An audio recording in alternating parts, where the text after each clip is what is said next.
Minnesota owns the top pick, but a clear choice hasn't emerged yet. GM Gerson Rosas said, quote, "There's no guy that has separated himself from the pack. The talent will rise to the top, and we'll be confident about identifying one guy as the best guy," end quote. ESPN currently has Georgia's Anthony Edwards ranked as the top prospect, followed by LaMelo Ball and James Wiseman. The T-Wolves won the lottery 2 months ago, but are apparently still weighing their options here. Amin, you're the former front office insider here, or your current front office insider, former front office guy. What's your takeaway from Rosas' comment?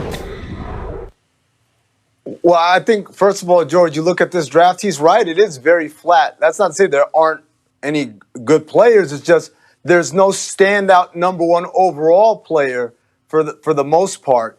And, the last time I felt this way was probably 2013, where there were just a bunch of names, and you could tell me this guy could go 1 or he could go 7, and I'd be like, yeah, that makes sense. And back in 2013, you might have said, oh, it's because it's a weak draft. But we look on the screen right now, some of these names, including obviously Giannis, a 2-time MVP, and Rudy Gobert, a multiple-time Defensive Player of the Year, it's clear that there was talent in the draft. It just wasn't considered number one overall talent.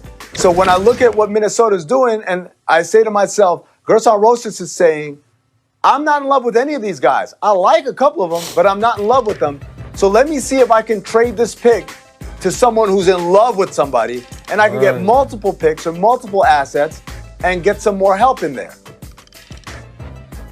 Paul? Absolutely. I mean, when I look at these guys, I mean, Anthony Edwards is clearly the best player, I feel like, but I don't feel like there's that player that's franchise changing for me.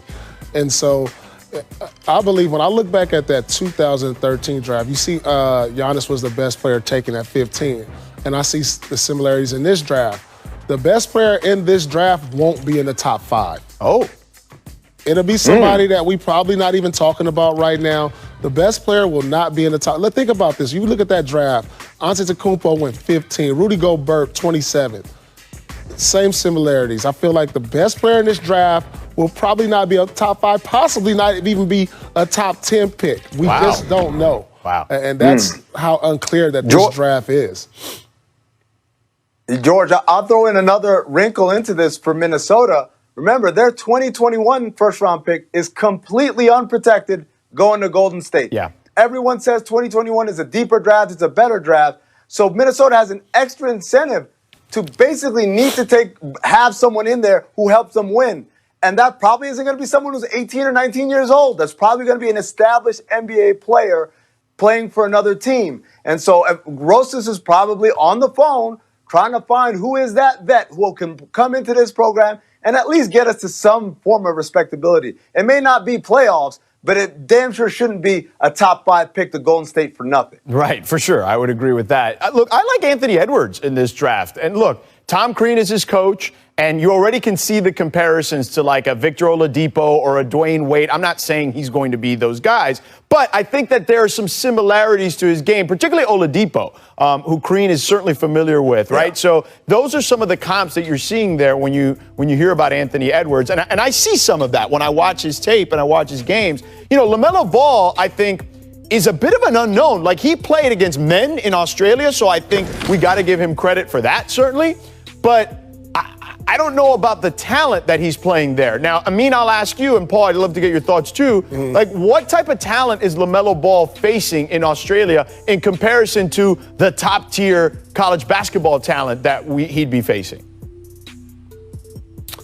I think it's comparable in the sense that it's tough talent. These guys are vets and they're professionals in playing ball, but the athleticism he's seen down there is not anywhere near what he would see in college or in Europe. And, as my buddy Fran Fraschilla likes to say, it's not quite the same, right? It's not the same language. It sounds the same. It's like Portuguese and Spanish. They sound similar, but they're not the same language. Same thing here. I think LaMelo, what he's dealing with is, I think, a level of competition that may have improved his decision-making or improved some of the things he had to think about. But in terms of athletically having to beat someone with some jumps, some hops, having to finish over length, he didn't really have to deal with any of that.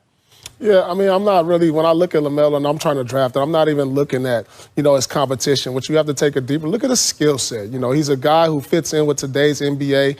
We don't know sometimes when these top college guys or these top overseas guys, their skill set will translate. But I do like what I'm seeing so far.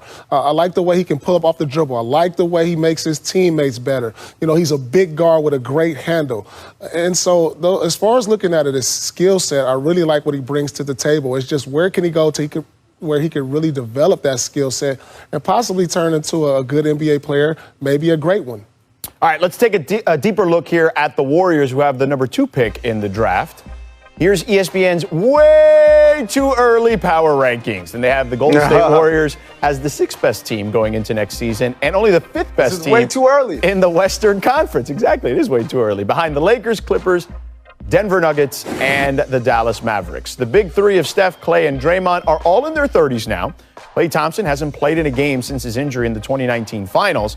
And this roster has had a lot of turnover since their last championship run. So, Paul, do you expect the Warriors to be at their dominant level again? Well, I think it's all going to predicate what they do with this draft pick. If they can turn this draft pick and say maybe a trade with Wiggins to acquire another all-star or all-star caliber player, then yes, they can get back into contention. And the name that comes to mind that if you could look at somebody on the Eastern Conference, if they can find a way to trade the number 2 pick for Wiggins and possibly get a guy like Vucevic, who I think could go in there and then fit right in amongst their guards. He gives them a down-low presence. He can knock down shots. Maybe, he doesn't fit into their future plans in Orlando. That's a guy that I could say he'll fit right in with Golden State. If they can do that, then yes. But if not, they'll be right where, we have them ranked in there in that middle pack, 5th, 6th in the Western Conference. I'm going to be honest, George. I don't think dominance returns for Golden State. I think now they're just one of the pack. And number 6, to me, that's not dominant. That's one of the pack, and that's cool. And here's a big reason why.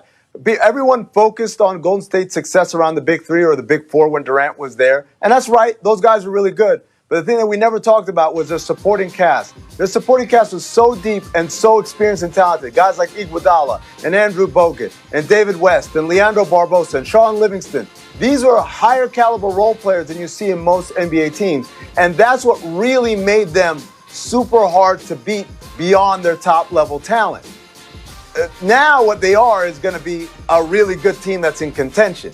And I believe that's whether they keep the pick or trade the pick, unless we're talking about a Giannis Antetokounmpo type trade. But absent someone like that coming to Golden State, I think they're just going to be one of those teams. We'll go to conference finals one year, maybe one year we'll make the finals, maybe we'll win a championship. But dominance, I just don't see it happening anymore. Yeah, that's a great point, particularly about the role players that you mentioned. You're talking about high-level, high IQ type guys. And look, they're not going to beat themselves. And they already had the 3 stars that they were playing with.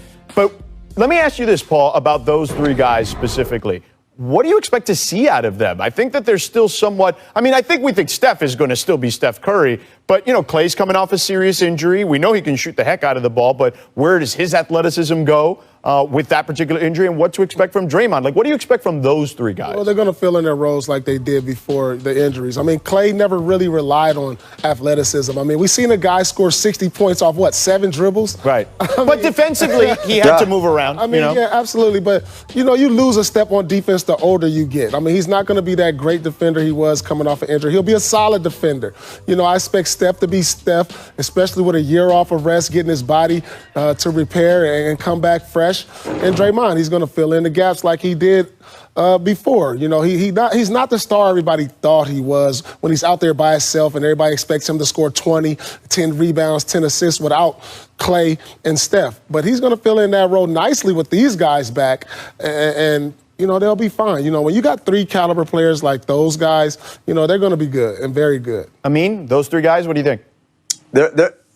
I think they'll be fine. They fit one another so perfectly and they know each other's games. I think that's not the issue. Again, I hate to harp on it, but when you look at the rest of that roster, it's a lot of young players who have never won in this league. Yeah. Starting with Wiggins all the way down. And so you're not just expecting those 3 guys to be themselves and be great, but they also have to raise basically a crop of children and teach them how to play and how to play winning Warriors basketball. And that's a process. I'm not saying it's not going to happen. I'm just saying it doesn't happen overnight. Those guys have a lot to learn. And so you're asking the big three to be teachers as well as producers, and that can be tough. Yeah, a lot of hand-holding. There's no question about that. All right, coming up next, our fearless leader, Rachel Nichols, sat down with brand new Clippers head coach Ty Lue. You'll hear